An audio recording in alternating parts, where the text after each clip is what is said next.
carta a los tesalonicenses y hoy vamos a concluir el capítulo 3. La semana pasada llegamos hasta el versículo 8 del capítulo 3, Primera de Tesalonicenses, capítulo 3.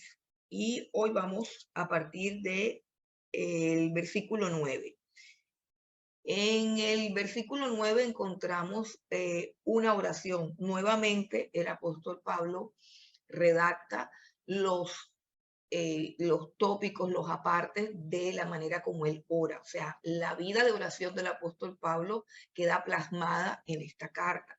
Y a través de estos textos que nos indican la manera como él oraba por la iglesia de Tesalónica, las cosas que él pedía y las cosas por las cuales agradecía a Dios, tenemos como una luz acerca de cómo orar por nuestros hermanos, tenemos una luz acerca de cuál es el propósito de Dios para cada uno de nosotros, tenemos una luz que nos alumbra y que tenemos que examinar la manera como nosotros oramos, porque es que la manera como nosotros oramos dice mucho acerca del estado espiritual de nuestro corazón, qué es lo que nosotros queremos, nuestros deseos, nuestros anhelos, aquello que llaman los predicadores modernos y, y bastante motivacionales, aquellos que llaman los sueños de nuestro corazón, que nos ha enseñado eh, en todas estas falsas doctrinas y en todo este evangelio decadente que siempre se centra en el bienestar humano, se nos ha enseñado que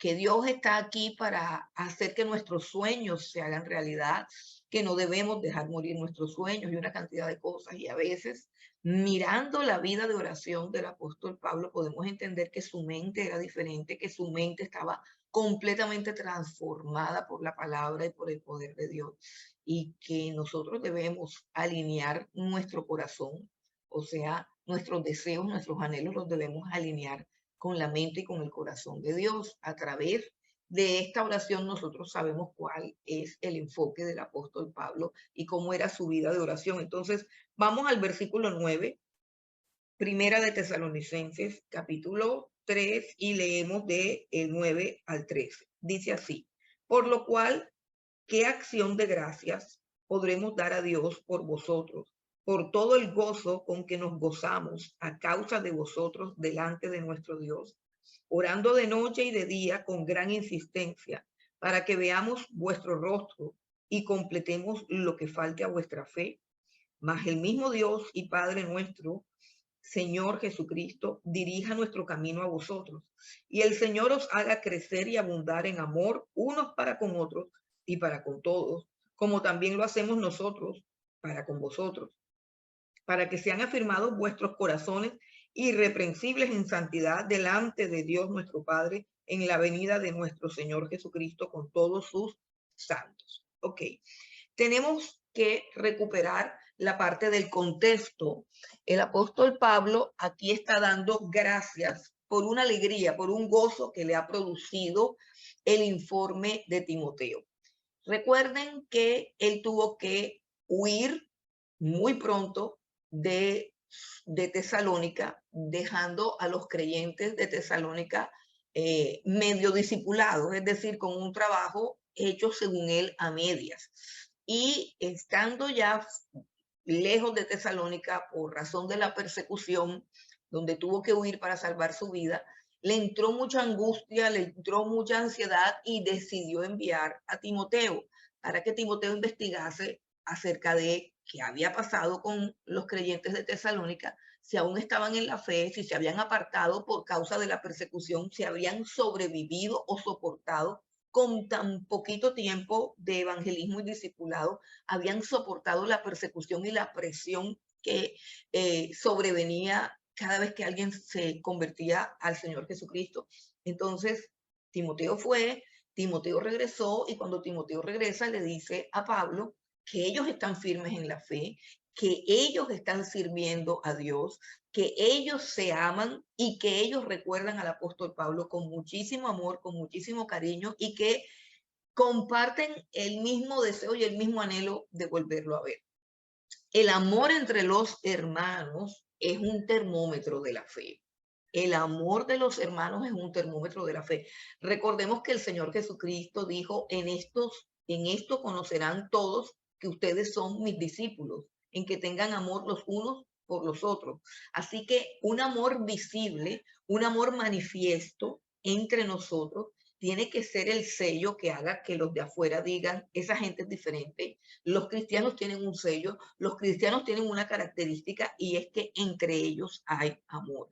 El Señor Jesucristo dijo estas palabras y las dijo con una convicción o como una revelación de lo que serían hasta los últimos tiempos donde realmente no hay amor, donde nosotros podemos mirar y el desarrollo de unas iglesias tipo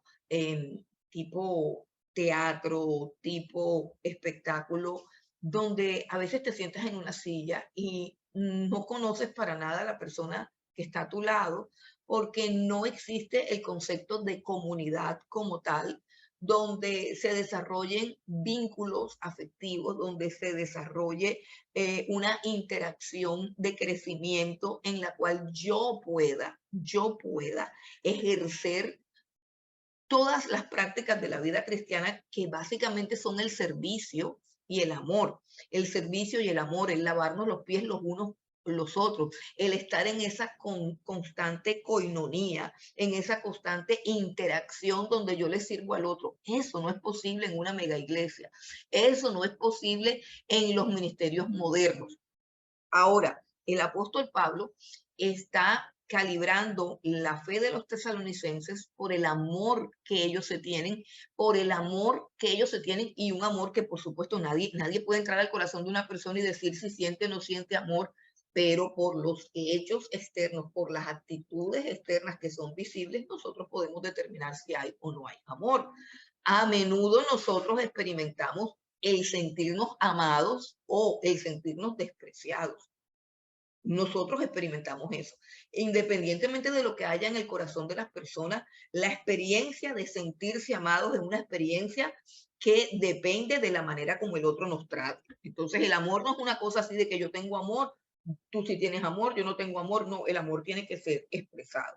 La oración del apóstol Pablo es una oración donde primero en el versículo 9, si lo tienen ahí, dice, ¿qué acción de gracias podemos dar a Dios por ustedes? Es decir, ¿cómo podemos agradecerle a Dios por ustedes? O sea, ¿cómo podemos expresar la gratitud que sentimos delante de Dios por la conversión de ustedes, que a pesar de que fue con un trabajo tan corto y tan precario de nuestra parte, resulta que la conversión de ustedes es genuina, que la fe de ustedes está firme, que el testimonio de ustedes es verdadero y que el amor que se tienen entre ustedes es real y es tangible? O sea, ¿cómo no podemos darle gracias a Dios y cómo no podemos sentir gozo, gozo? Recordemos esas palabras porque estamos en tiempos de depresión, pero estamos en tiempos de depresión porque se nos han olvidado los principios básicos de la fe cristiana, que vuelvo al punto donde estoy diciendo que el termómetro de la fe, que el termómetro de la vida cristiana, que el termómetro de la espiritualidad de una congregación es el amor que se tienen los unos por los otros. Y un amor, escuche bien, un amor que se expresa en un deseo ardiente de verse, porque es imposible decir que yo quiero a alguien pero no lo quiero ver. Es imposible decir yo quiero mucho a esta persona pero que viva por allá lejos y yo viva por acá. Es imposible decir que tú amas a tu congregación cuando te da lo mismo ir y congregarte que no congregarte. Es imposible decir eso, es una falsedad, es una hipocresía decir que tú amas a la iglesia de Cristo cuando no te congregas, cuando no sientes esa pasión, ese fervor y ese deseo de estar con aquellos que también aman a Cristo. Entonces, ese es el termómetro y esa es la acción de gracias del apóstol Pablo. Ahora dice el versículo 10 dice, orando de noche y de día con gran insistencia para que veamos vuestro rostro y completemos lo que falta a vuestra fe. Está diciendo que el apóstol Pablo está diciendo que no hay otra forma, no hay otra forma de expresarle gratitud a Dios que a través de una oración firme y constante, donde el apóstol Pablo está pidiendo una segunda oportunidad para volverlos a ver. Repito toda la idea que está expresando el apóstol Pablo. Está diciendo que él está lleno de gratitud por el gozo que le ha reportado a su corazón el saber que los tesalonicenses continúan firmes en la fe a pesar del poco tiempo que estuvo con ellos. Ahora, él dice que esa gratitud por ese gozo y por esa felicidad que él experimenta cuando regresa a Timoteo y le da el informe de que están bien, dice que ese gozo solamente tiene una expresión en la oración ferviente e intensa donde se está pidiendo algo específico, y ese algo específico que está pidiendo el apóstol Pablo es: Dios, dame la oportunidad de volver a Tesalónica, dame la oportunidad de volver a ver a los hermanos, dame la oportunidad de volver a ver sus rostros. Es la oración de Pablo por los creyentes de Tesalónica. Es una oración supremamente práctica, real, supremamente contundente. Pablo ora por ver a los hermanos de Tesalónica. Detengámonos un momento en esta situación en la que poder ver a los hermanos, para poder ver a los hermanos, hay que tener una larga, persistente e insistente temporada de oración. Qué fácil es para nosotros vernos, qué fácil es para nosotros congregarnos. Hoy es jueves, mañana es viernes, pasado es sábado. Dentro de 2 días, tendremos la oportunidad de ver a nuestros hermanos. Solo faltan 2 días para que nos veamos las caras con nuestros hermanos. Y yo quiero preguntarte, ¿eso para ti es importante? ¿Eso para ti tiene algún valor? En este momento, tú tienes una expectativa, un anhelo, un deseo o una ansiedad para que venga ese tiempo de 2 horitas. En algunas iglesias, por lo menos en la nuestra, son 2 horas. En algunas ya el culto dura hora y cuarto, en otras dura 1 hora, porque hay muchos cultos. El culto, yo no me imagino un culto de 1 hora y cuarto, yo no me imagino, a mí las 2 horas se me van volando. Pero la pregunta que te hago es, el apóstol Pablo tiene una temporada de oración insistente y ferviente donde le está pidiendo a Dios que por favor le dé la oportunidad de ver una vez más el rostro de los tesalonicenses. Nosotros estamos a 2 días de ver a nuestros hermanos. Te pregunto, ¿eso es importante para ti? ¿Eso es importante para ti? Te pregunto si a lo largo de la semana o en los 2 días que te quedan antes del domingo, podrás elevar una oración para que puedas congregarte sin tener ningún obstáculo, sin tener ningún impedimento. ¿Tú alguna vez en el transcurso de la semana has doblado tus rodillas y le has pedido a Dios que por favor que permita congregar, que por favor quite todos los obstáculos que tienes para congregarte, que por favor supla todos los recursos que necesitas para congregarte, que por favor haya cielos abiertos y un camino despejado para poder congregarte? Te pregunto, ¿alguna vez has pedido eso? Que es tan fácil. Repito, estamos a 2 días para volver a ver el rostro de nuestros hermanos. De pronto lo veamos mañana. Yo mañana me reúno con 3 o 4 hermanas que ayunan aquí en mi casa y de verdad que sí, anhelo que llegue ese momento, que llegue ese día. Y sí, toda la semana yo tengo ese anhelo y ese deseo de que llegue el domingo. Y no solamente porque es el día del Señor y no solamente porque voy a adorar a Dios, y eso representa un tiempo de gozo y paz en su presencia, un tiempo de salud mental, emocional y espiritual, porque la adoración produce eso. Estoy leyendo un libro que no es exactamente un libro de teología, es un libro de psicología, pero eh, más exactamente de psiquiatría.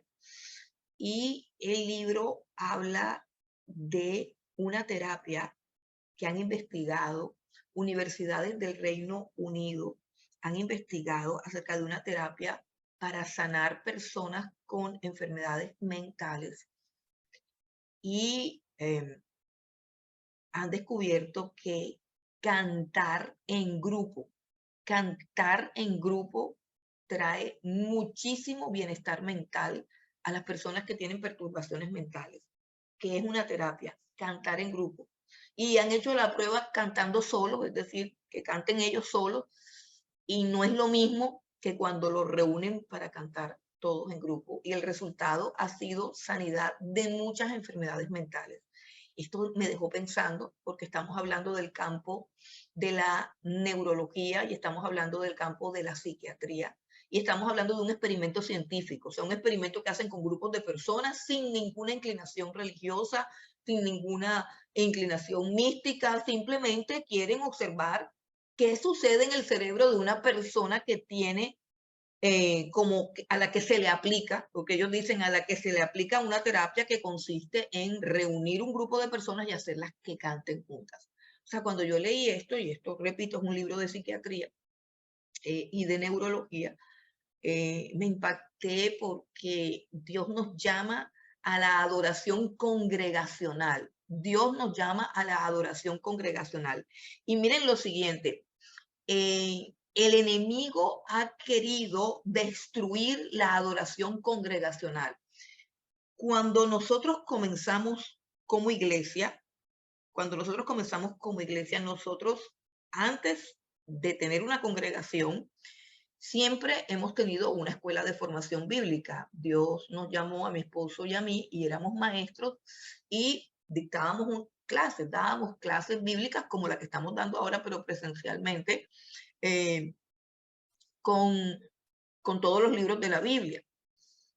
Y a partir de que se fue desarrollando ese ministerio con el tiempo, hubo personas que por causa del conocimiento de la verdad, escuche bien, por causa de que la verdad, la palabra de Dios pura, sin adulteración alguna, el estudio sistemático de la Biblia libro por libro, le cambió la mente, les abrió los ojos y algunas de ellas estaban en iglesias cuya predicación no era bíblica. Y esas personas se dieron cuenta que no lograban congeniar, no encontraban coherencia entre lo que aprendían en la escuela y lo que predicaban el domingo. Producto de esa inquietud, un grupo pequeño de personas se acercó a nosotros, a mi esposo y a mí, y nos preguntó que si podíamos realizar un culto los domingos y que nosotros predicáramos, que si nos podíamos reunir los domingos, y era un grupo pequeño, como de unas 7 personas por ahí, y nosotros les decíamos al principio que no, que fueran a su iglesia, y los remitíamos a iglesias que nosotros considerábamos en ese momento que tenían sana doctrina, pero las personas regresaban, insistían, y así, pues orándole a Dios y por esa iniciativa fue que nace la congregación. Al interior de la Escuela de Formación Bíblica La Piedra Angular nace la iglesia La Piedra Angular. Cuando nosotros comenzamos, nosotros no teníamos un patrón para formar una iglesia como tal, porque ya estábamos separados del concilio donde nacimos, estábamos separados precisamente por causa de la palabra, por causa de la pureza doctrinal, por causa de cosas que no compartíamos, ya nos habíamos salido del concilio y estábamos independientes, como estamos ahora. Entonces nosotros no teníamos un esquema de qué vamos a hacer en el culto.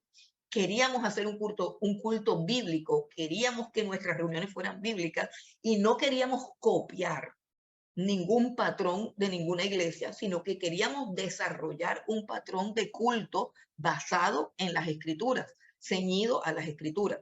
Pero los hermanos que cantaban las alabanzas, escuche bien, los hermanos que cantaban las alabanzas llegaron con un patrón de alabanzas establecido ya por su iglesia anterior. Entonces, ellos comenzaron a cantar las alabanzas que cantaban en aquella iglesia donde no encontraban que el mensaje fuera bíblico, pero empezaron a cantar las alabanzas que ellos conocían, que ellos sabían.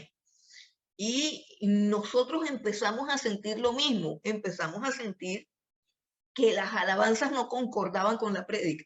Empezamos a sentir que había como una dicotomía entre las alabanzas y la manera como se alababa a Dios, o sea, el patrón, el esquema de un culto, y entramos en conflicto con eso y empezamos a orar y empezamos a orar. Y al principio, Dios nos puso a que cantáramos himnos.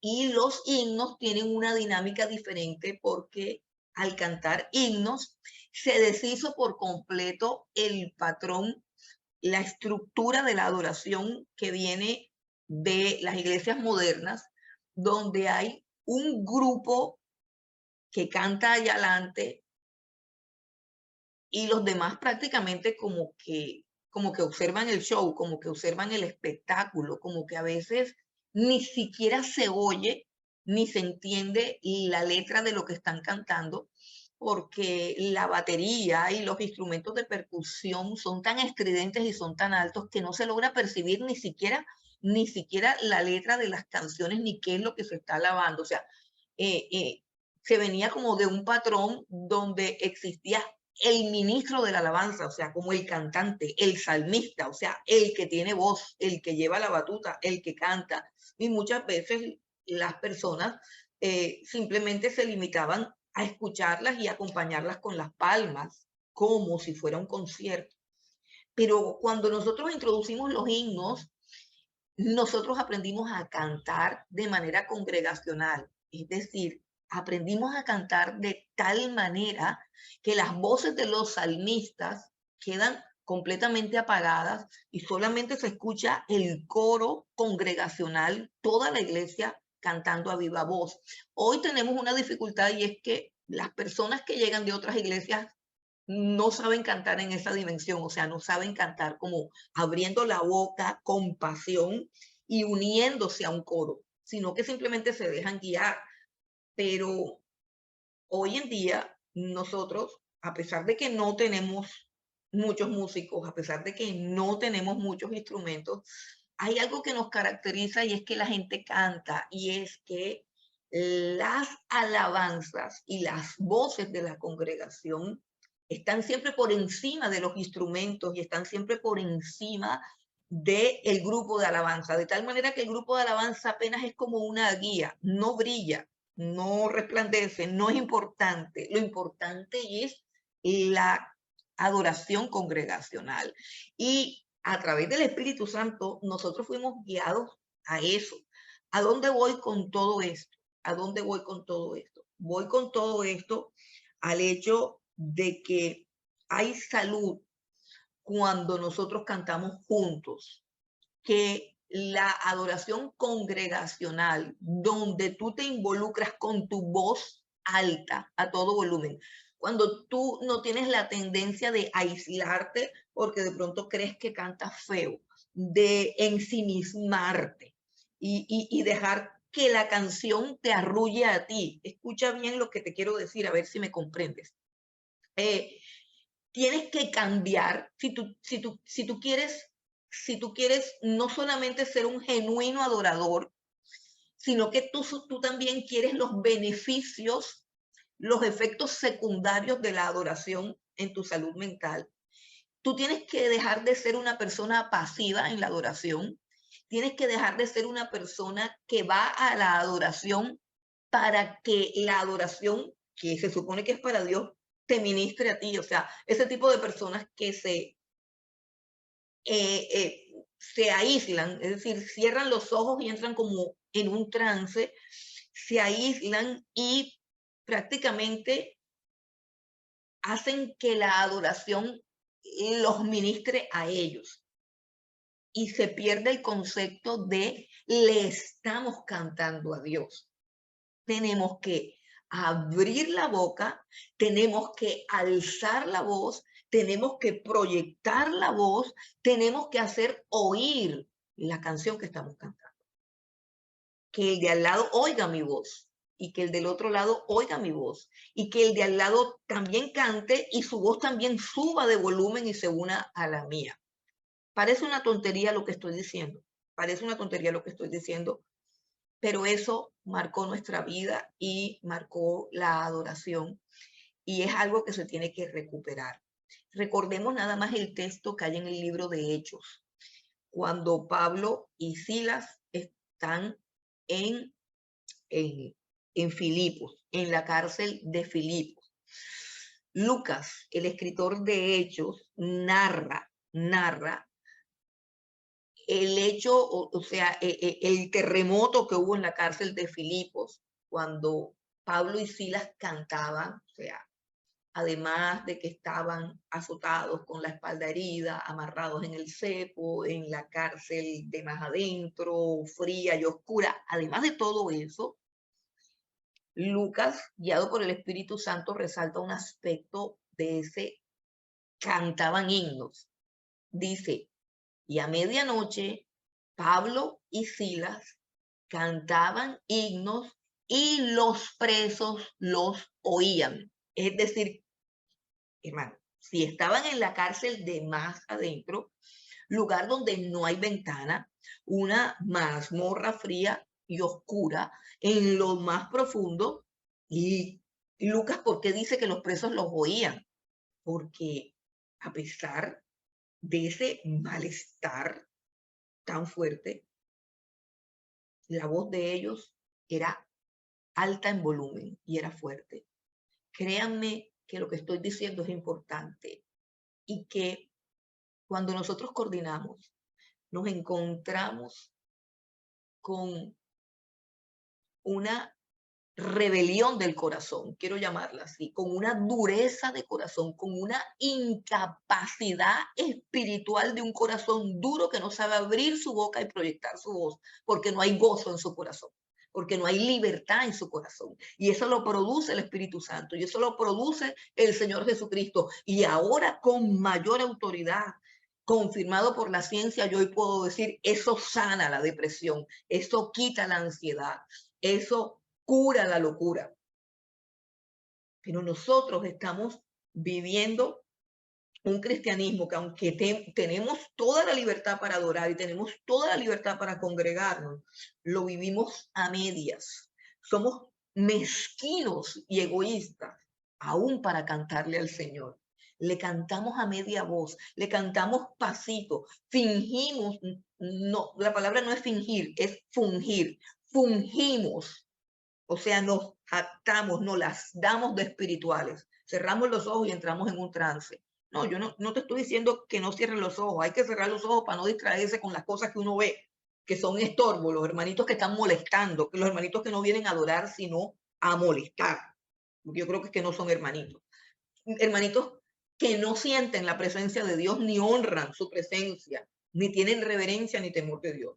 Entran, molestan, fastidian, interrumpen, se distraen, hablan, murmuran. Pues es súper fastidioso. Ok, listo, hay que cerrar los ojos. Por eso que hay que cerrar los ojos, para podernos concentrar en la presencia de Dios. Hermano, pero hay que abrir la boca, hay que abrir la boca grande, hay que abrir la boca y proyectar la voz, porque yo estoy ahí para adorar su nombre y mi cántico tiene que ser escuchado, tiene que ser oído, tiene que ser audible, se tiene que oír. Y eso, repito, no solamente es grato y es digno para Dios, sino que produce salud, produce salud. Entonces, el apóstol Pablo ora para que se puedan volver a encontrar, para que se puedan volver a reunir. Y yo estoy completamente segura, si él pudo cantar, escuche bien, si el apóstol Pablo pudo orar y cantar himnos en una cárcel fría, oscura, con la espalda lacerada y con los pies amarrados a un cepo, estoy completamente segura que siempre que se reunía con los tesalonicenses, siempre que se reunía con cualquier grupo de creyentes, hacía exactamente lo que él enseña que hay que hacer. Voy a decirlo en otra carta, en la carta a los Efesios. Te voy a leer lo que él hace siempre que se reúne con creyentes. Creo que hemos perdido fuentes poderosas de gozo y de salud mental, porque nos hemos vuelto eh, mundanos, hermanos, nos hemos vuelto mundanos, nos hemos vuelto protocolarios. Efesios capítulo 5, Efesios capítulo 5. ¿Cuál es la fiesta del creyente? No es el domingo. ¿Cuál es la celebración del creyente? No es el domingo. Escuchen, cuando yo era del mundo, desde el jueves estaba pensando a dónde iba a salir de rumba. Desde el jueves estaba pensando dónde íbamos a armar la fiesta. Cuando yo tenía 17, 18 años que no conocía al Señor, los fines de semana era para pensar a cuál de las casas de mis amigas íbamos a ir, cuál era la música que íbamos a poner, cuál era la bebida alcohólica que nos íbamos a tomar, qué era lo que nos íbamos a poner. Y ese pensamiento comenzaba aún en el recreo, en el colegio, estábamos hablando de qué vamos a hacer. O sea, la palabra de qué vamos a hacer el fin de semana, eso comenzaba desde el jueves. ¿Por qué? ¿Porque éramos malas? ¿Porque éramos pecadoras? No, no solamente por eso, porque es una necesidad del alma, porque es una necesidad del ser humano.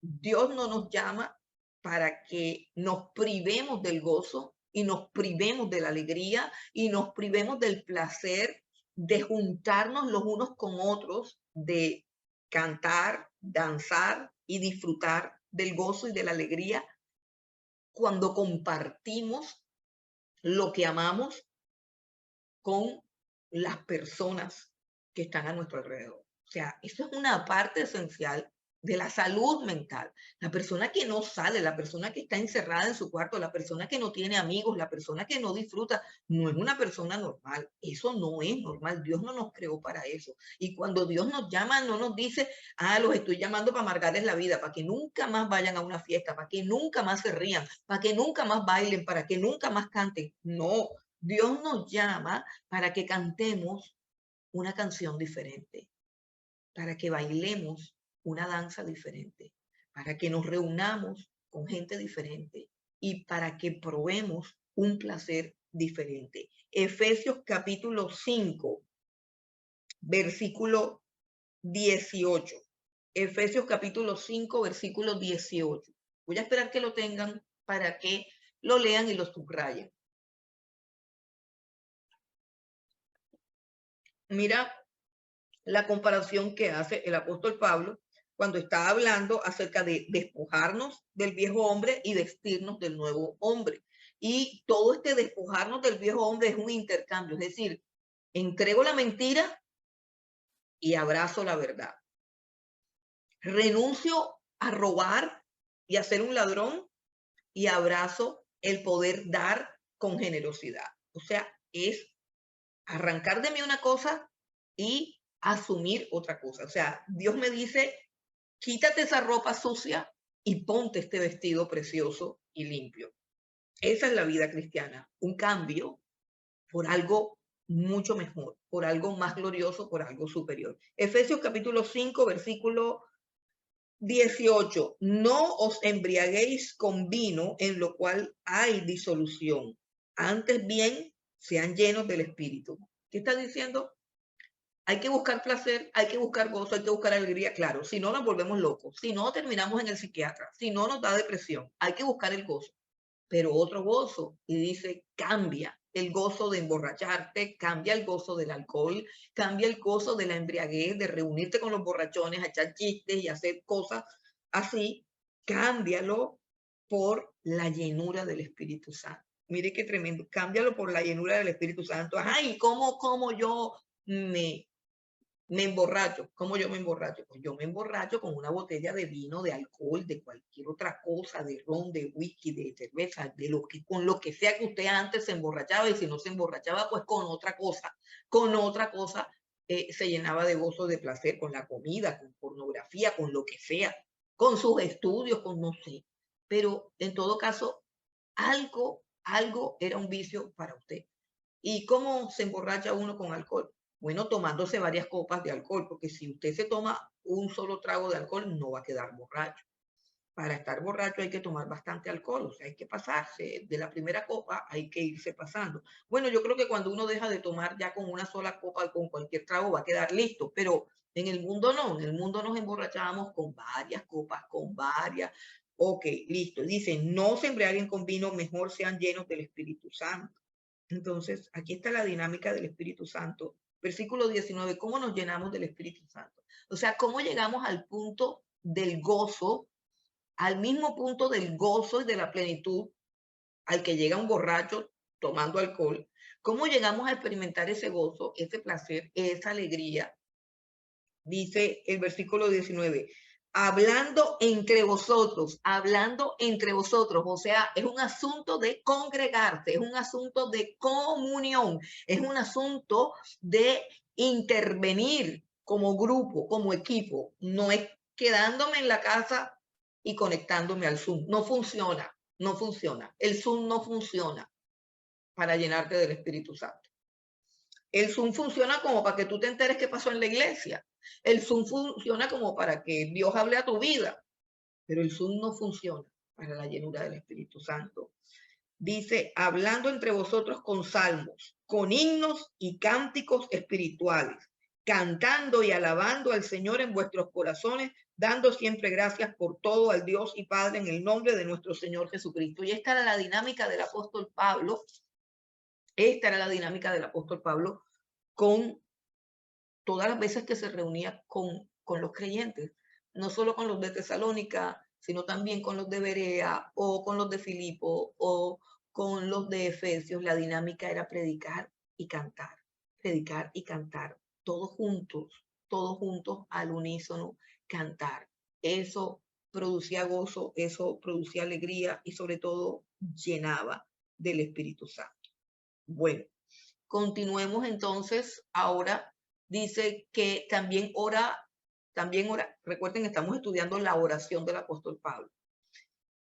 También ora por crecimiento y santidad. Versículo 12 al 13. Regresemos a Tesalonicenses, capítulo 3, y vamos al versículo 12 y 13 ya para cerrar el capítulo 3. Dice, y el Señor os haga crecer y abundar en amor unos para con otros y para con todos, como también lo hacemos nosotros para con vosotros, para que sean afirmados vuestros corazones irreprensibles en santidad delante de Dios nuestro Padre en la venida de nuestro Señor Jesucristo con todos los santos. ¿Qué hace el apóstol Pablo aquí? El apóstol Pablo conecta el tema del que él viene hablando, que es el amor.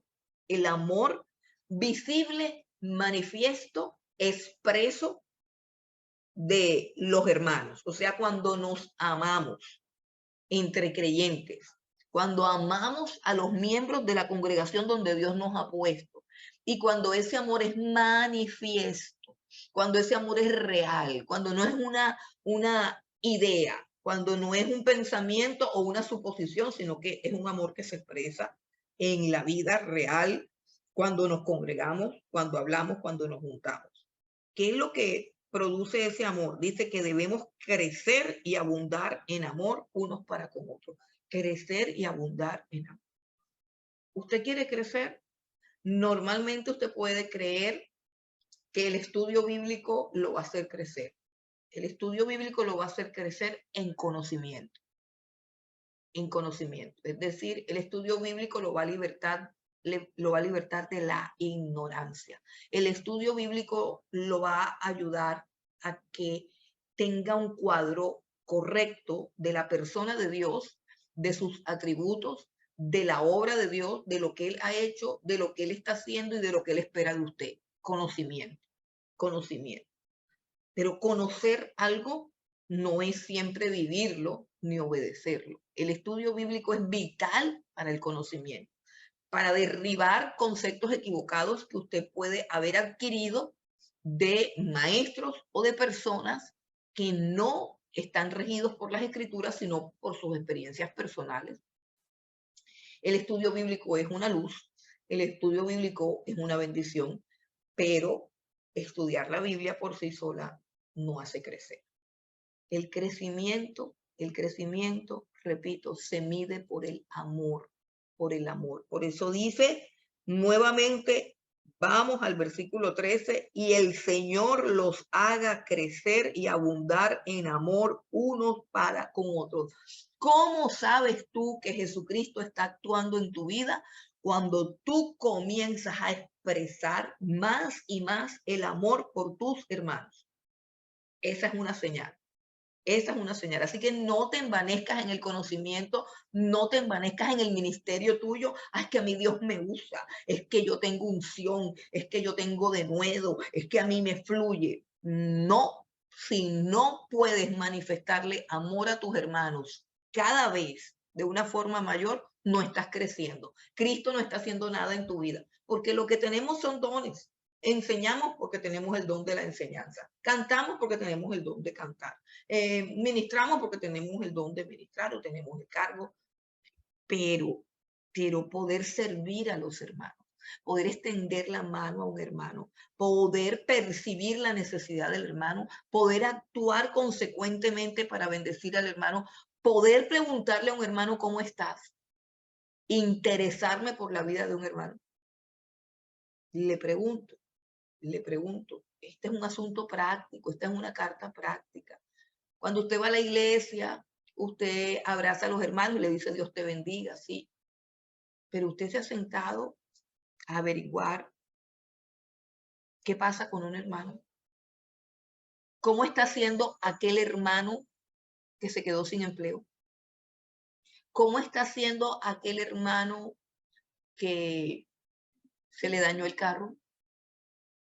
¿Cómo está haciendo aquel hermano que tiene a su madre enferma en una clínica?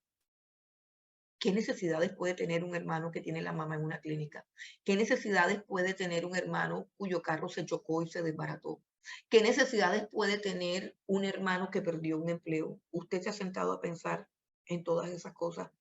Número uno, se ha sentado a pensar. Número dos, se ha enterado, porque es posible que usted ni se haya enterado de lo que está pasando entre los creyentes. Por eso es que es tan importante la vida de comunidad. Entonces, cuando yo comienzo a interesarme por el otro, es decir, que mi interacción con el otro no sea un discurso mío. O sea, yo me reúno con el otro y comienzo a hablar. No, me reúno con el otro y le pregunto, ¿cómo estás? Y no es una pregunta eh, como de protocolo. ¿Cómo estás? Bien, gracias. Ah, yo también, chao. No, es una pregunta de interés. Es una pregunta que busca escuchar al hermano para realmente saber cómo está y de qué manera lo puedo ayudar. ¿Has hecho el ejercicio? ¿Has hecho el ejercicio? No te quedes con el conocimiento de la palabra. No seas un oidor olvidadizo. Anota lo que te estoy diciendo. Y cuando este domingo te congregues, o quizás mañana mismo cuando te levantes, puedes marcar el teléfono de un hermano que sabes que está pasando dificultad y preguntarle cómo está, y preguntarle si necesita algo, o preguntarte tú mismo de qué manera lo puedo ayudar, de qué manera puedo extender mi mano y aliviar un poquito la circunstancia adversa que está viviendo. ¿Lo has hecho? Te pregunto, ¿lo has hecho? Lo has hecho. El amor tiene que ser manifiesto. Si no, no es amor. Dice el versículo 13, para que sean afirmados vuestros corazones irreprensibles en santidad. Entonces, ¿qué hace el apóstol Pablo aquí? Conecta el amor genuino que se expresa en servicio, que se expresa en obras a favor de mis hermanos, lo conecta con la santidad. Conecta el amor y el servicio hacia los hermanos de mi congregación, lo conecta con la santidad. Bueno, ¿qué significa todo eso? ¿Qué significa toda esa mezcolanza de cosas? Significa que no es posible la santidad si en mi corazón hay egoísmo y estoy al margen de la vida de mi comunidad, de mi congregación. La santidad no es posible si yo simplemente voy el domingo, me congrego, llego tarde y me voy temprano. Si esa es mi vida dentro de la iglesia, yo no puedo sentir que soy santo. Es decir, la santidad no es yo no tomo, yo no fumo, yo no robo, yo no me meto con nadie. Eso no es santidad, eso lo hace cualquier impío. La santidad tiene que ver con la expresión del amor, de la entrega y del servicio a Dios. ¿Por qué? Porque para yo amar a mi hermano, servir a mi hermano, tengo que morir al yo, tengo que crucificar la carne, tengo que renunciar a muchas cosas. Quizás tengo que renunciar a los 2 vestidos que tengo y entregar uno a mi hermano. Quizás tengo que renunciar a tanto par de zapatos y llevarle uno a mis hermanos. Quizás tenga que renunciar a comerme 2 o 3 panes y compartirlo con mis hermanos. Eso, eso es santidad. Lo otro es legalismo. Santidad es cuando yo vivo en la dimensión del amor, cuando yo vivo en la dimensión de la entrega, cuando mi vida glorifica a Dios, cuando mi vida es una ofrenda visible ante los ojos de Dios. Entonces, por eso el amor tiene que ser manifiesto, el crecimiento está medido por la manifestación de ese amor, o sea, que cada día se vea que yo amo más a la iglesia en hechos claros. Ah, no, yo amo a la iglesia porque yo todos los domingos preparo el sermón y lo predico. Ay, yo los amo, de esa manera es que los amo. No, no, no, no. El amor es sufrido, el amor no busca lo suyo, el amor no se envanece, el amor no se jacta de nada. El amor todo lo cree, el amor todo lo sufre, el amor todo lo espera. Eso es el amor. Y ejercer un ministerio en la iglesia no es amor. Amor es lo que yo hago específicamente en favor de mi hermano, para manifestarle ese amor. Y eso es crecimiento y eso es santidad y eso es lo que Dios espera encontrar en su iglesia cuando Él venga.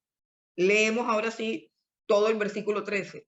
Para que sean afirmados vuestros corazones irreprensibles en santidad delante de Dios nuestro Padre en la venida de nuestro Señor Jesucristo con todos sus santos. O sea, ¿qué es lo que el Señor quiere encontrar en nosotros? Quiere encontrar lo que Él pidió antes de irse. ¿Qué pidió Jesús para su iglesia antes de irse? Usted lo puede leer en el capítulo 17 del Evangelio de Juan. Pidió que todos nosotros fuésemos uno solo, que fuésemos uno, que fuésemos perfectos en unidad y que nos amásemos los unos a los otros y que el mundo vea en nosotros una comunidad que se manifiesta en amor. Eso fue lo que Cristo pidió antes de irse para su iglesia. Y esto es lo que Él espera encontrar cuando venga por su iglesia. Esto es así de sencillo, eso es así de elemental. Bueno, ahora sí pasamos entonces al siguiente tema, que es el tema central. Bueno, todavía no, todavía vamos a algunas recomendaciones, instrucciones prácticas. Esta es una carta que es muy sustanciosa porque recordemos que el apóstol Pablo está inquieto porque no terminó de enseñar todo lo que él quería enseñar. Entonces, en esta carta hay unos temas cruciales, así que esta carta es supremamente edificante y supremamente interesante, o más bien la palabra es apropiada para estos tiempos, Entonces, ahora el apóstol Pablo va a dar una serie de instrucciones prácticas, Esta carta es muy práctica, pero ahora vienen instrucciones prácticas y específicas respecto a temas supremamente importantes. Y el primer tema que va a abordar el apóstol Pablo es el tema de la sexualidad, respecto a la pureza sexual. Capítulo 4 y leemos del 1 al 8. Dice, por lo demás, hermanos, os rogamos y exhortamos en el Señor Jesús, que de la manera que aprendiste de nosotros, cómo os conviene conduciros y agradar a Dios, así abundéis más y más. Porque ya sabéis qué instrucciones os dimos por el Señor Jesús. Pues la voluntad de Dios es vuestra santificación, que os apartéis de fornicación, que cada uno de vosotros sepa tener su propia esposa en santidad y honor, no en pasión de concupiscencia, como los gentiles que no conocen a Dios.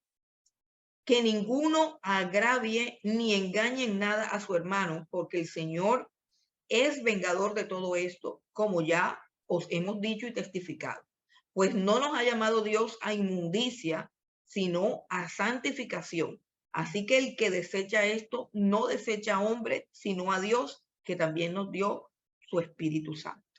Bueno, del versículo 1 al 8, el tema es la sexualidad en la vida cristiana, la sexualidad del creyente.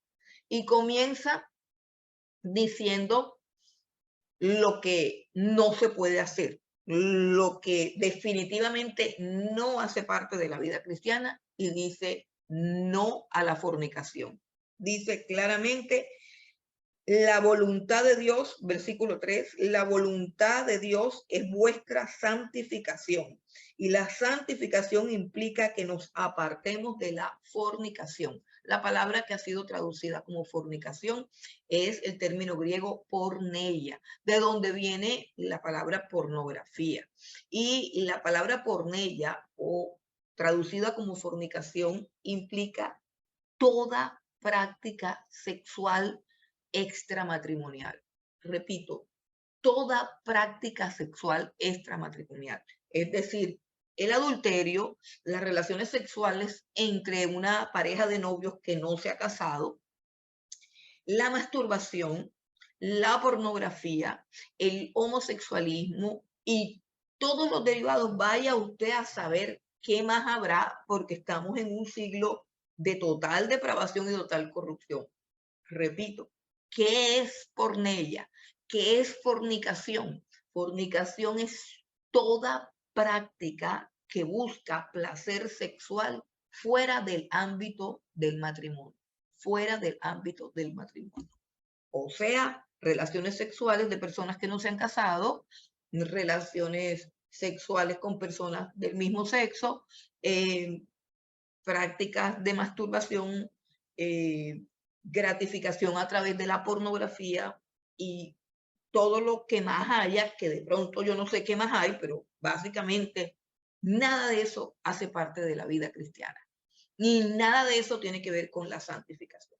Yo creo, estoy completamente segura que cuando una persona se vuelve a Cristo, lo primero que deja es la fornicación.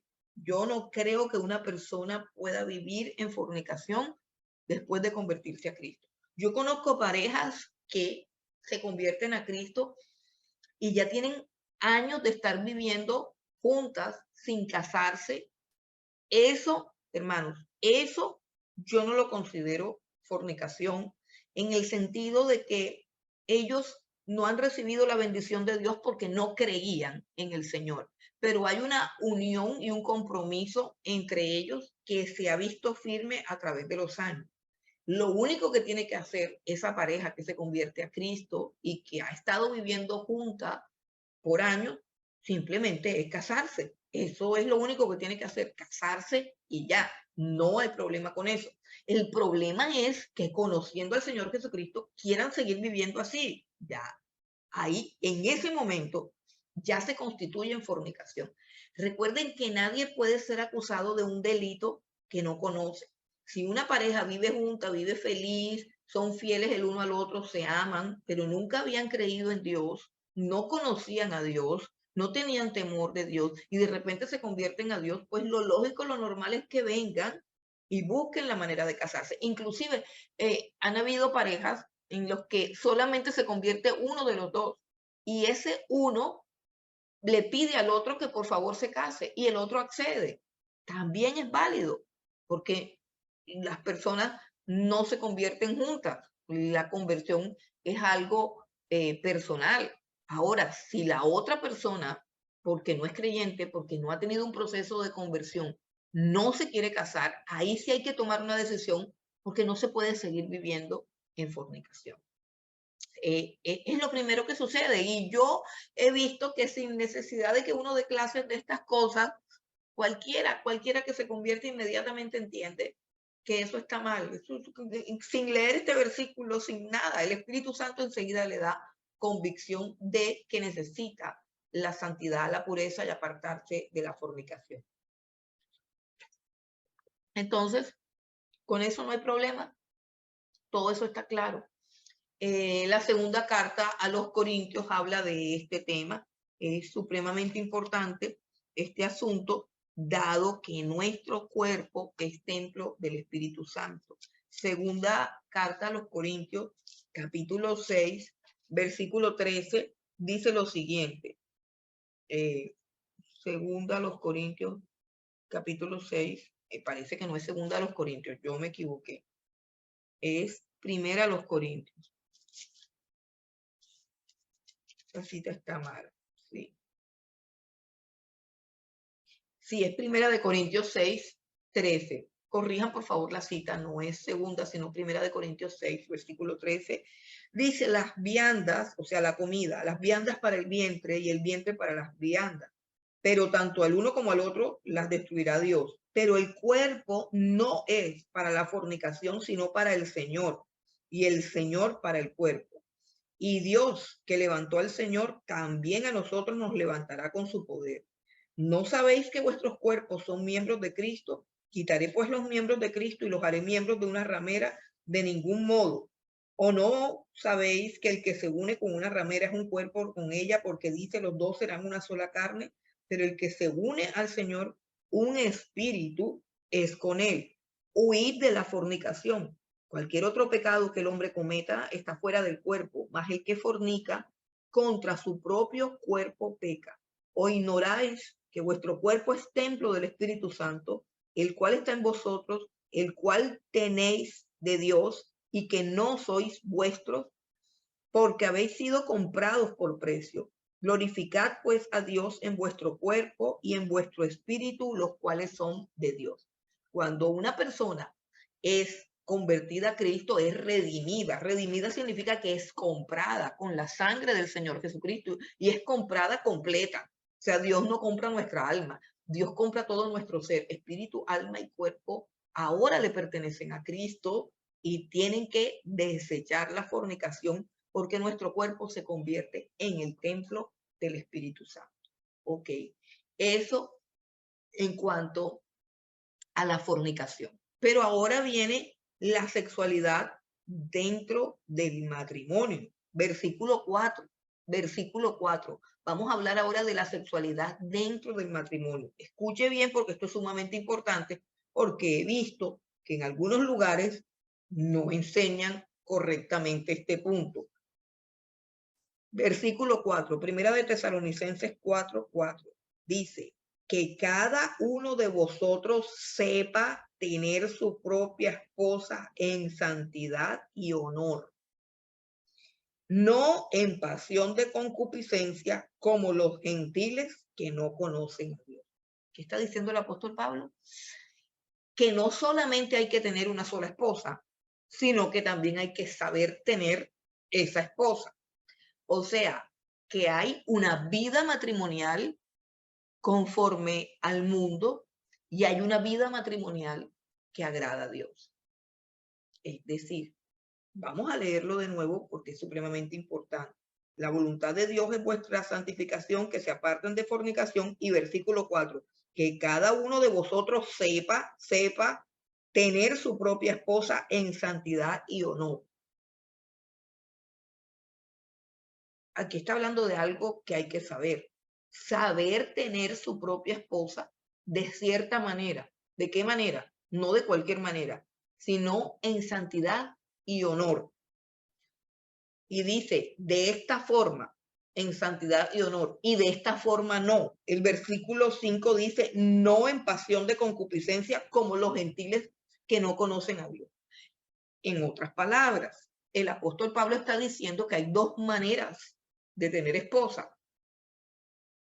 La primera manera es en santidad y honor, y la otra manera es en pasión de concupiscencia.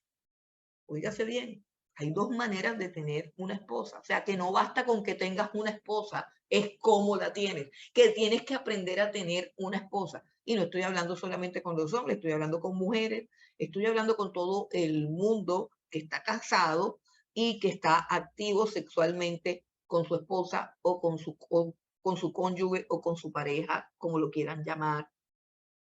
La sexualidad bíblica tiene una forma y la sexualidad mundana tiene otra forma. No basta con que sea tu esposa, no basta con que sea tu esposo. Hay dos maneras y es con santidad y honor. Significa que las relaciones íntimas no deben rebajar la dignidad y el honor de la persona. No deben disminuir ni ultrajar a la persona. Quiere decir que a través de la sexualidad yo no puedo ultrajar a la persona sometiéndola a cierto tipo de prácticas o a cierto tipo de cosas que la puedan hacer sentir una cosa, que la puedan hacer sentir que es un objeto que está siendo usado o usada para obtener placer.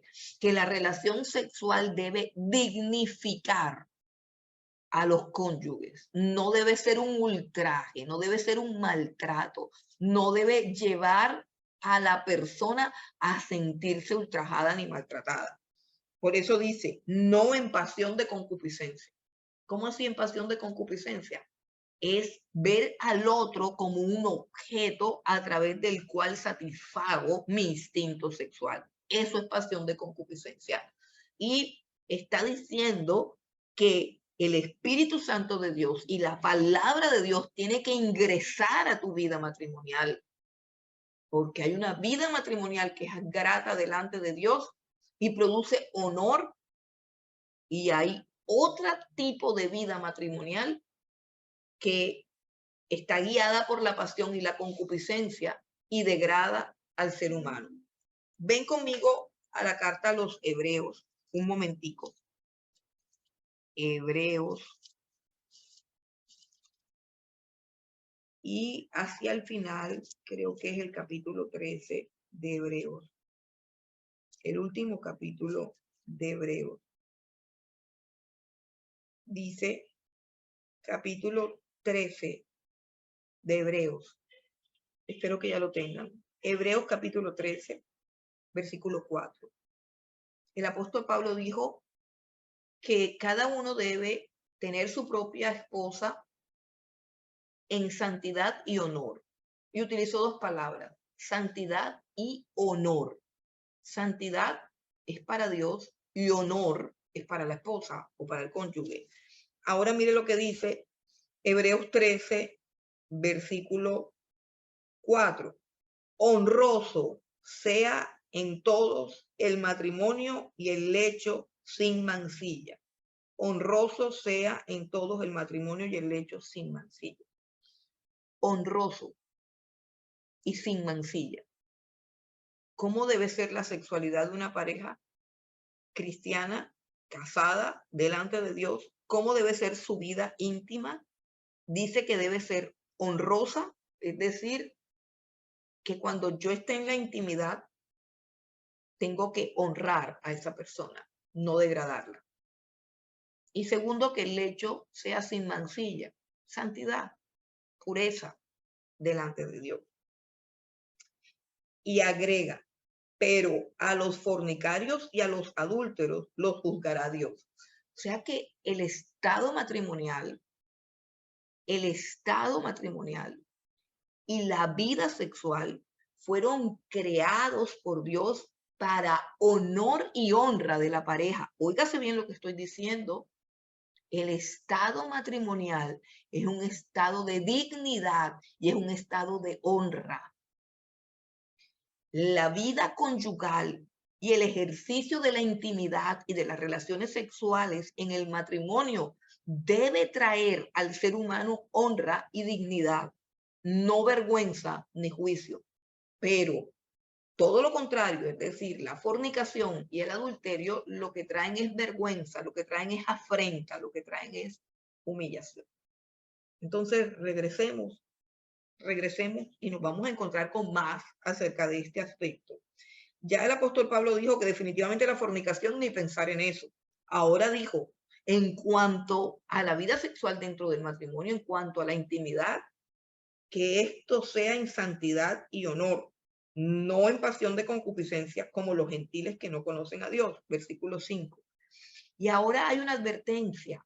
Dice, el versículo 6, oiga bien, dice que ninguno agravie ni engañe en nada a su hermano, porque el Señor es vengador de todo esto, como ya os hemos dicho y testificado, pues no nos ha llamado Dios a inmundicia, sino a santificación. Y continúa hablando de lo mismo, de las relaciones de pareja. Tenemos que revisar bien este capítulo y tenemos que revisar bien cada versículo. Este versículo dice que ninguno debe agraviar ni engañar en nada a su hermano, porque el Señor es vengador de todo esto. ¿Qué significa todo esto? Todo esto significa los agravios, los ultrajes y los engaños que pueda cometer un cónyuge con su esposo o con su esposa en la intimidad de su lecho matrimonial. Escuchen lo que estoy diciendo, que esto es grave. ¿Y por qué? Ustedes me dirán, ¿y usted por qué está diciendo que está hablando de eso? ¿Por qué está diciendo que está hablando de eso? Hermano, porque no podemos olvidar que mi esposo es mi hermano en Cristo y que mi esposa, en el caso de los varones, también es mi hermana en Cristo. Y que por ser mi hermano en Cristo Jesús, yo le debo a él el amarlo y el honrarlo. Pero ¿qué pasa? Que en la intimidad el ser humano está vulnerable delante de su cónyuge. Está vulnerable. Es el momento más vulnerable del ser humano. En el lecho conyugal, usted es una persona vulnerable. Vulnerable de que la ultrajen, de que la agravien, de que la maltraten, de que la abusen. Y el único que puede ver, óigase bien lo que estoy diciendo, el único que puede ver estas cosas es Dios, que es el único que está ahí.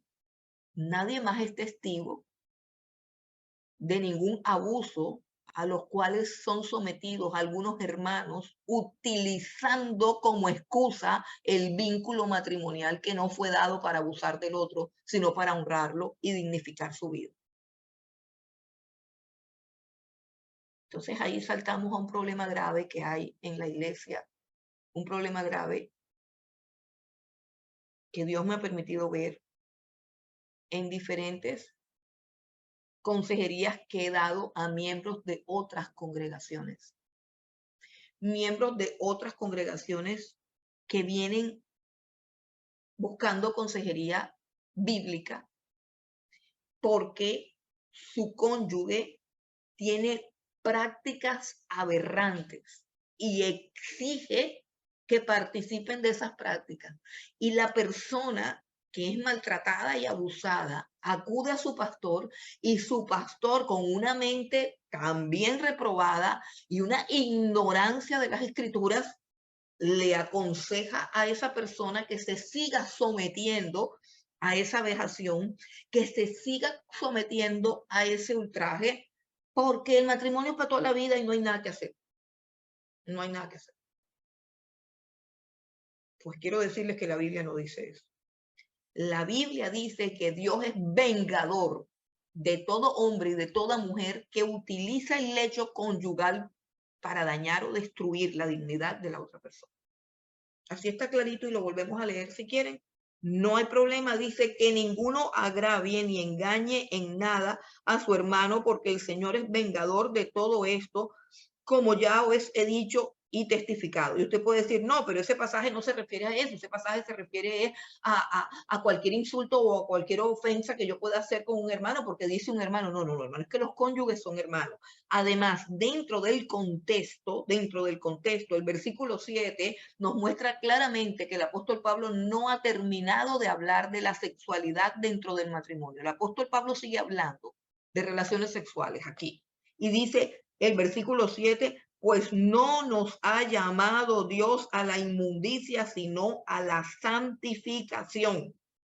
Está diciendo que está hablando de agravios, está hablando de engaños que tienen que ver con la impureza sexual. Está hablando de ese tipo de agravios. Y como ese tipo de agravios no son cosas que normalmente vayan a un tribunal, que normalmente vayan ante un juez, no son cosas donde podemos llamar dos testigos, venga acá usted para que vea, porque usted vio cuando lo hizo. No, son cosas que suceden a puerta cerrada en las casas, calladas, y las personas luego van y los que practican esas cosas alzan manos y alaban a Dios y diezman y profetizan y hablan en lengua. ¿Y qué dice la escritura? Que Dios, que es el que ve estas cosas, es el que se va a vengar de lo que están haciendo delante de él. Yo espero que me estén entendiendo. Quisiera abrirle los micrófonos para saber si me entienden, porque este son ese tipo de clases que a mí me gusta dar, es viéndole las caras a la gente y de manera presencial. Y las doy porque sé que en el pueblo de Dios hay muchísima práctica impura y muchísimo concepto equivocado acerca del matrimonio. Bueno, y dice en el versículo 8, dice, así que el que desecha esto, no desecha a hombre, sino a Dios, que también nos dio su Espíritu Santo. ¿Qué está diciendo? Que el que no hace caso de esto, no me está desechando a mí, dice el apóstol Pablo. O sea, que esta no es una instrucción de hombre. O sea, el apóstol Pablo está diciendo, no crean que estos son consejos míos. El que desecha lo que yo estoy diciendo está desechando a Dios, que nos dio el Espíritu Santo. ¿Por qué? Porque el que practica la impureza sexual, el Espíritu Santo se contrista y se va. Se contrista y se va. El que practica la impureza sexual, aún dentro del matrimonio y con la excusa de que este es mi esposo y esta es mi esposa y todo está bien, el que practica la impureza sexual al interior del matrimonio está deshonrando a Dios, está ofendiendo al Espíritu Santo, se está olvidando que Él es un templo del Espíritu Santo, está profanando el templo de Dios, que es su propio cuerpo. Y es tan claro, y yo quiero que vengas conmigo, las leyes de la hermenéutica son claras a la hora de interpretar un texto, que ahora sí, y a partir del versículo 9, escucha bien, lee bien, a partir del versículo 9 es que el apóstol Pablo va a hablar acerca del amor fraternal y lo dice con total claridad. Dice el versículo 9, pero acerca del amor fraternal no tenéis necesidad de que os escriba. ¿Qué significa? Que ahora es que va a hablar del amor fraternal. Y dice, no tengo muchas cosas que escribir acerca del amor fraternal. ¿Por qué? Recordemos que él ha dicho que han sido testigos de cómo se aman los unos a los otros. Recuerden que él ha dicho de que siente gozo y alegría de que ellos se manifiestan el amor. O sea que él dice, el amor fraternal es algo que ustedes practican. Lo que yo no sé que ustedes practiquen es la pureza sexual del interior de sus camas, de sus lechos, de su matrimonio. Por eso es que estoy escribiendo estas cosas. Entonces, yo espero que lo tengan claro, hermanos, porque yo sé que es un tema un poco así, pero conozco muchas mujeres que se han aguantado una cantidad de prácticas aberrantes porque el pastor les dijo que se las tenían que aguantar, porque es que ese es el marido que Dios le dio, porque que para dónde coge, que por una cantidad de estupideces hermano, que no están en la Biblia. Dios nos liberta, Dios no nos llama a la esclavitud. Así lo dice el apóstol Pablo. Bueno, y ahora sí, versículo 9, el apóstol Pablo va a hablar del afecto fraternal. Capítulo 4, versículo 9 y 10. Dice el versículo 9 y 10. Se me fue, ok.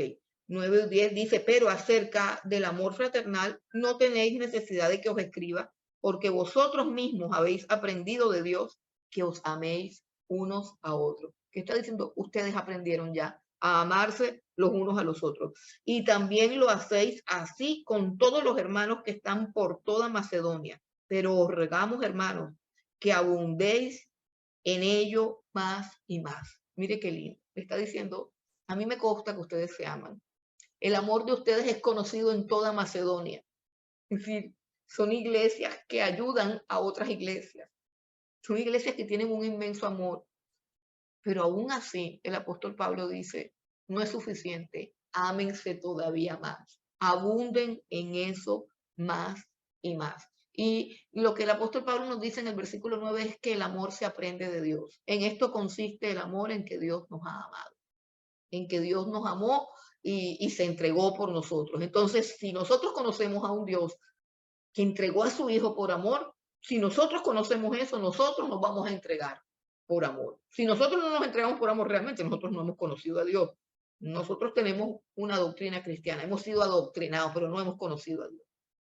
Y luego ese amor, con los años, con el tiempo, tiene que ir aumentando. El versículo 10 dice, pero les ruego, hermanos, que abunden en ello, o sea, en el amor, abunden más y más, o sea, manifiesten aún más ese amor.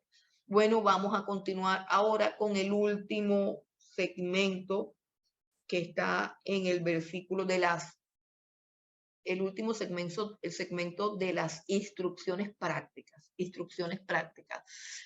Ahora es una instrucción con respecto al trabajo honrado. Miren que él habló, número uno, del amor entre los hermanos, del gozo de estar juntos, de vernos, de congregarnos, vital para la vida cristiana.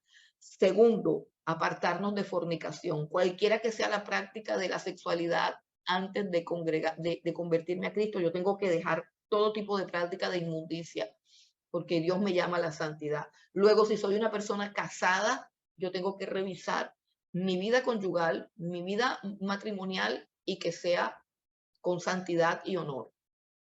Y luego el amor fraternal tiene que ir creciendo cada día más. Y ahora el apóstol Pablo habla de mi trabajo, o sea, Cristo interviene ahora, tiene que intervenir en el área laboral. Es decir, cuando yo me convierto a Cristo, tienen que haber unos cambios dramáticos en mi vida que sean señales de que he nacido de nuevo. El primer cambio dramático es que sale de mi corazón un amor por los hermanos, por los creyentes, un deseo de congregarme, un anhelo de ver el rostro de las personas que creen en el mismo Cristo que yo adoro.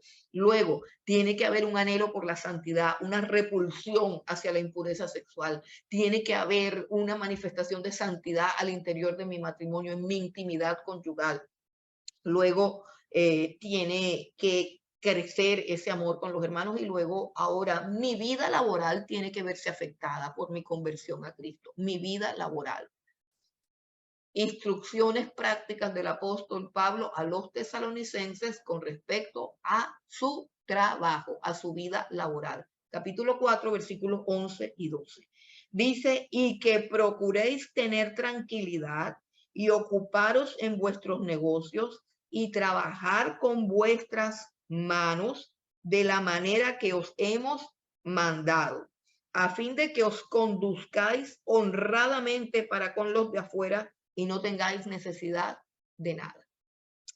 Hay algo supremamente interesante en el contexto de esta carta.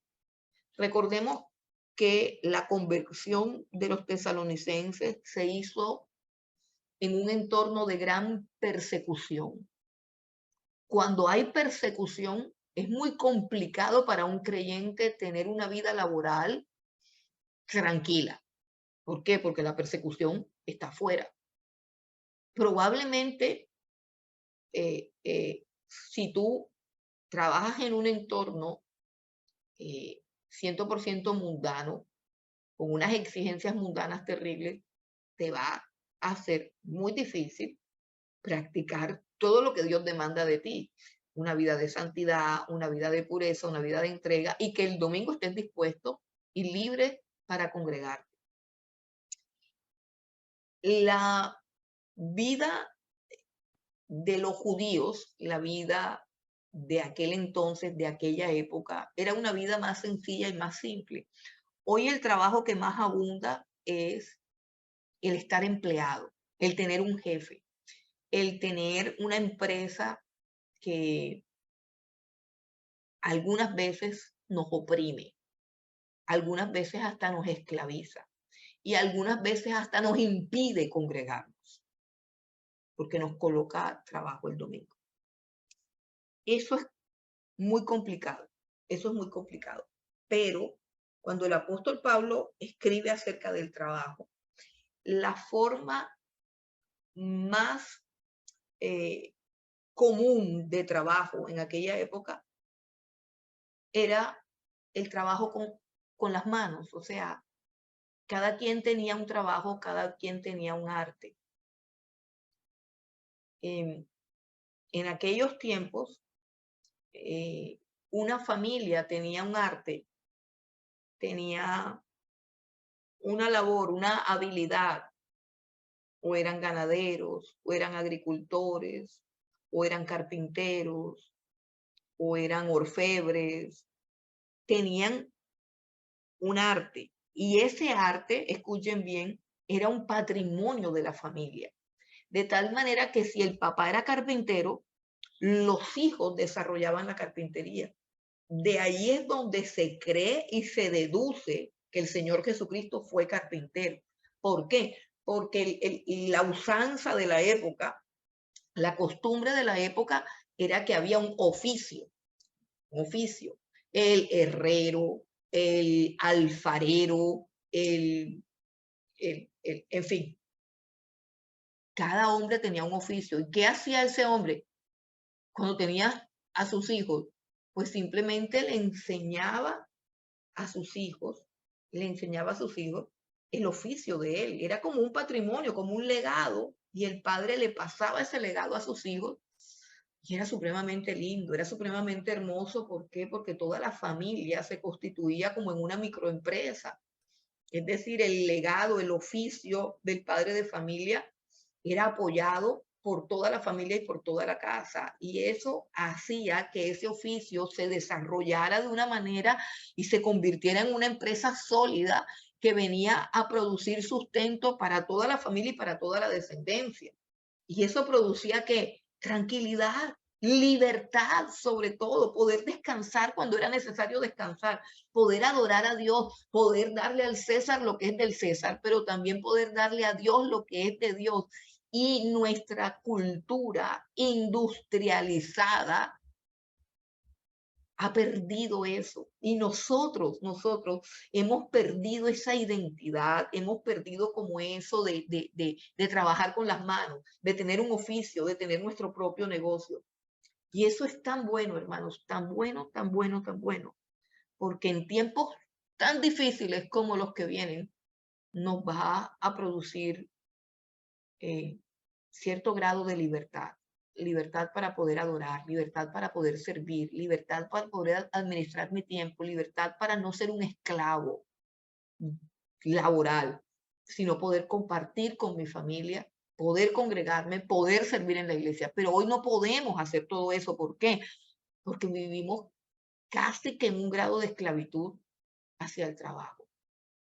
Esto es bien complejo, yo espero que me estén entendiendo, pero quiero hacer un llamado a todos los que saben hacer algo con sus manos, a todos los que saben y tienen un arte, un legado de su abuela, de su mamá o simplemente algo que heredaron de parte de Dios, para que cuiden eso y para que crean en eso. El, el talento está, pero porque hay personas que teniendo un talento, que teniendo un arte, que teniendo un oficio, una destreza, como la quieran llamar,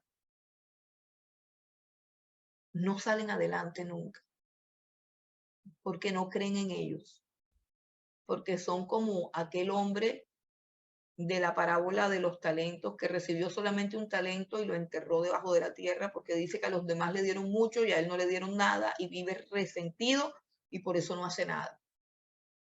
Y así hay muchas personas resentidas, flojas, perezosas, negligentes, dejadas, incrédulas, que no creen en el don que han recibido de Dios.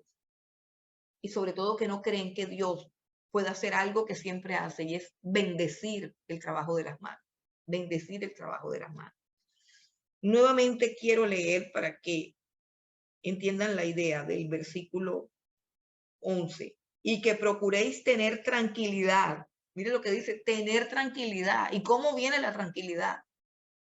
Cuando tú eres tu propio sustento, cuando tú eres tu propio jefe, cuando tú planificas tu propio trabajo, cuando no estás pensando, ay, si no hago esto me van a votar, tengo que complacer al jefe porque después me votan. Dice, y que procuréis tener tranquilidad y ocuparos en vuestros negocios. Eran negociantes, sus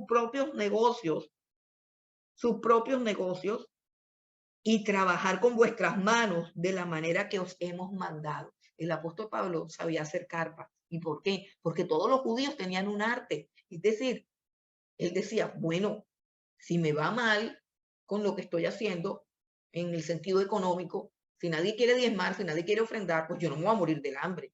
Yo sé hacer carpa y voy a hacer carpa. Y así todos los judíos tenían un arte, tenían un oficio, tenían una destreza con sus manos. Y yo creo que todo ser humano la tiene.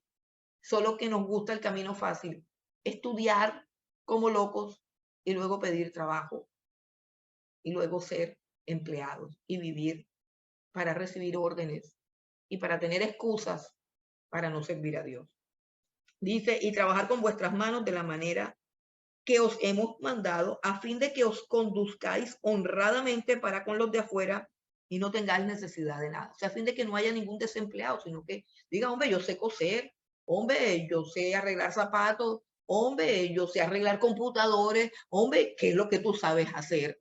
Por favor, hazlo, cree en eso y pídele a Dios que te bendiga, pídele a Dios que te bendiga.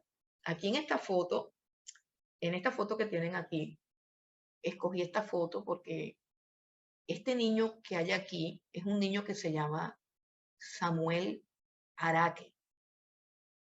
Este niño es un colombiano al que llaman el pastelerito más pequeño de toda Latinoamérica. Comenzó desde los 4 años. Su padre es pastelero. Su padre es pastelero. Y su padre le enseñó a él a hacer pasteles. Y él se apasionó. Actualmente creo que tiene 11 años. Él se apasionó con lo de la pastelería, repostería, como la quieran llamar, pero básicamente tiene una destreza para decorar pudines con una masa que se llama fondue, que es difícil de manejar. Y el niño tiene una destreza impresionante porque la aprendió de su padre y a los 8 años el peladito ha viajado a Estados Unidos, ha conocido los mejores pasteleros del mundo y tiene una microempresa. Él dice, lo puede buscar en Instagram, lo puede buscar en YouTube, en las redes sociales, busque Samuel Pastelerito o Samuel Araque el Pastelerito. No sé, no me acuerdo cómo aparece, pero de todos modos el niño se llama Samuel Araque y le dicen el pastelerito, o él se hace llamar el pastelerito. Me impresiona la historia del muchacho. Y él dice, a sus 8 años, dice, yo sé que dicen cosas negativas de mí. Dicen que yo tan pequeño no debo estar trabajando, que yo tan pequeño debo estar estudiando, pero yo quiero hacer esto porque esto es lo que me gusta hacer. Y el muchachito, pues, a su corta edad, está produciendo una cantidad de dinero. Su padre también es pastelero, tiene una relación increíble con su padre y con su hermanita. Es increíble ver cómo este hombre ha educado a su hijo y está educando también a su hijita. De verdad que les recomiendo que busquen eso en YouTube, anoten Samuel Araque, el pastelerito. Es una historia supremamente impactante. A mí me ha impactado, a mí me encanta el niño, la inteligencia del niño, la sabiduría del niño, la destreza para trabajar, el coraje, el orgullo de trabajar en la pastelería. Y todo se debe a qué? A un padre que hay detrás criando a su hijo, a un padre que hay detrás que ha creído en la destreza que Dios le ha dado en sus manos. Eso es lo que nos hace falta, creer en lo que Dios nos ha entregado, en lo que Dios nos ha dado. Yo no sé qué te ha dado Dios. Cierra tus ojos por un momento y piensa qué cosas haces bien. No sé si son pasteles, si son muñecos de trapo, si es ropa, si son tejidos, si son manualidades. Hay cosas que haces bien y de repente tú las consideras insignificantes. Ese fue el pecado de aquel hombre que enterró su talento. Le pareció que era insignificante lo que le habían dado. ¿Cuál es la diferencia entre la gente que triunfa? La gente que triunfa cree que lo que tiene es valioso. Y yo creo que este es el campo de la fe, que que nuestra fe en el Señor Jesucristo tiene que ir hasta esa área porque Dios no hace nada incompleto. Dios tiene el control de todas las cosas y Dios nos ha llamado a vivir para su gloria. Y Dios no quiere que vivamos en esclavitud y que ningún hombre nos esclavice cuando Él dio su vida por libertad.